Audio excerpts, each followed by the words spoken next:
नए वक्फ कानून से मचा बिहार की सियासत में हंगामा। तो क्या है पप्पू और तेजस्वी की वक्फ पॉलिटिक्स? पटना के गांधी मैदान से आखिर ऐसा क्या कह दिया लालू के लाल तेजस्वी ने, जिनके एक बयान से हंगामा मच गया? आखिर तेजस्वी को क्यों कहना पड़ा भाजपा मुसलमानों के अधिकार छीन रही है? इसे समझने के लिए आपको थोड़ा पीछे लिए चलते हैं। याद कीजिए, जब नया वक्फ कानून संसद से पास हुआ था तब विपक्षी दलों ने जमकर हंगामा मचाया था, जबकि जेपीसी की तमाम बैठकों में विरोधी दल भी शामिल रहे। बावजूद इसके इनका विरोध अब तक जारी है। दरअसल ये लोग वक्फ के नाम पर सियासत करने से बाज नहीं आ रहे, जबकि वक्फ संशोधन विधेयक 2025 में साफ साफ बताया गया है कि वक्फ संपत्तियों को लेकर पारदर्शिता बढ़ाना है, उनमें सुधार करना और वक्फ संपत्तियों को दुरुपयोग होने से बचाना है। लेकिन संशोधन विधेयक के बाद से ही ऐसा लगने लगा था कि इस कानून का असर आने वाले बिहार विधानसभा चुनाव में देखने को मिलेगा। फिलहाल बिहार में एनडीए की सरकार है और नीतीश कुमार की फैन फॉलोइंग में भी मुसलमानों की संख्या ज्यादा है। लेकिन वक्फ के बाद और एनडीए के साथ आने से नाराज मुसलमानों की वजह से ये फैन फॉलोइंग थोड़ी हिली डुली लग रही है। ऐसे में अब नए वक्फ कानून को लेकर एक बार फिर सियासी पारा चरम पर है। पटना के गांधी मैदान में वक्फ संशोधन अधिनियम के विरोध में रविवार को रैली निकाली गई, जिसमें हजारों लोग पहुंचे। इस विरोध प्रदर्शन के मंच पर आरजेडी नेता तेजस्वी यादव और सांसद पप्पू यादव एक साथ नजर आए। तेजस्वी यादव ने पटना के गांधी मैदान में अपने मुसलमान वोट बैंकों को साधते हुए मंच से कहा कि ये देश किसी के बाप का नहीं है। वक्फ बिल के खिलाफ उन्होंने भाजपा पर मुसलमान समुदाय के अधिकार छीनने का आरोप भी लगाया। इस कानून का बिहार चुनाव के नतीजों के बाद कूड़ेदान में फेंक दिया जाएगा। ये शब्द हैं लालू के लाल तेजस्वी के। एक बार आप भी सुनिए गांधी मैदान से तेजस्वी यादव ने क्या क्या कहा। ये देश किसी के बाप का देश नहीं है, ये हम सबों का देश है।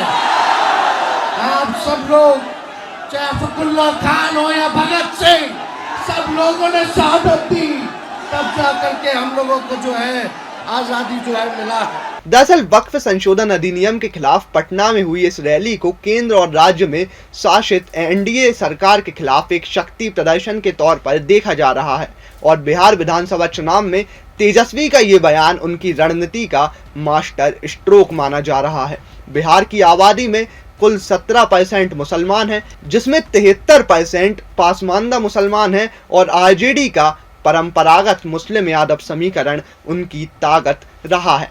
वक्फ बिल के खिलाफ तेजस्वी का आक्रामक रुख इस वोट बैंक को मजबूत करने की कोशिश है, लेकिन वो यहीं नहीं रुके। तेजस्वी वैश्य और अति पिछड़ा समुदाय को भी साध रहे हैं, जो बीजेपी का कोर वोट बैंक माना जाता है। हालांकि ये विरोध प्रदर्शन मुस्लिम संगठन इमारत शरिया के बैनर तले हो रहा था, जो कि बिहार, उड़ीसा और झारखंड में काफी ज्यादा एक्टिव है। गौर करने वाली बात यह रही कि एक दूसरे के कट्टर विरोधी होने के बावजूद तेजस्वी और कांग्रेस नेता पप्पू यादव एक ही मंच पर बैठे थे। इस दौरान पप्पू यादव ने अपने संबोधन में कहा कि चुनाव आयोग के जरिए 4.7 करोड़ गरीब लोगों के वोटिंग अधिकार छीनकर एनडीए बिहार में चुनाव लड़ना चाहते हैं। ये एक छल युद्ध है। एक महीने के अंदर वो इन 4.7 करोड़ लोगों को बेघर करना चाहते हैं जो बाहर रहते हैं। अब सवाल ये कि नीतीश चुप क्यों है? कौन उन्हें चुप करा रहा है? ये नीतीश की धर्मनिरपेक्ष छवि पर जोरदार हमला माना जा रहा है, जो मुस्लिम वोटों के लिए बेहद अहम है। वहीं दूसरी तरफ तेजस्वी ने जेडीयू के बिल समर्थन को उजागर कर महागठबंधन को सेक्युलर विकल्प के रूप में पेश किया। इस पूरे प्रदर्शन को ध्यान से देखें तो समझ आता है कि पूरा महागठबंधन इस समय कांग्रेस के रास्ते पर चल रहा है।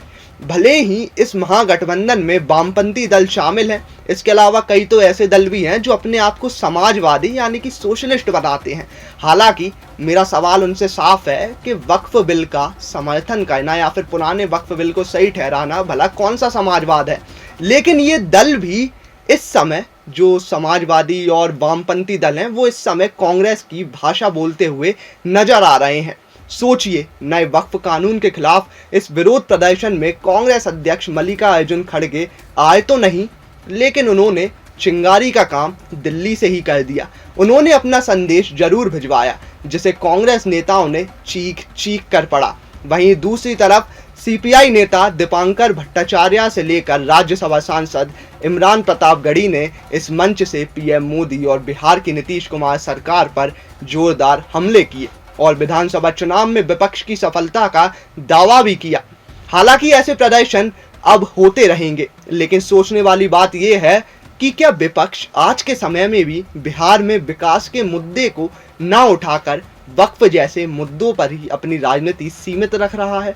क्योंकि ये बात हर कोई जानता है कि इस मुद्दे में तुष्टीकरण की राजनीति है और तुष्टीकरण की साफ साफ बू आती है। और जाहिर सी बात है, जब ये वक्फ का मुद्दा उठाएंगे तो मुस्लिम कौम इन्हें एकता के साथ बहुमत से वोट देगी।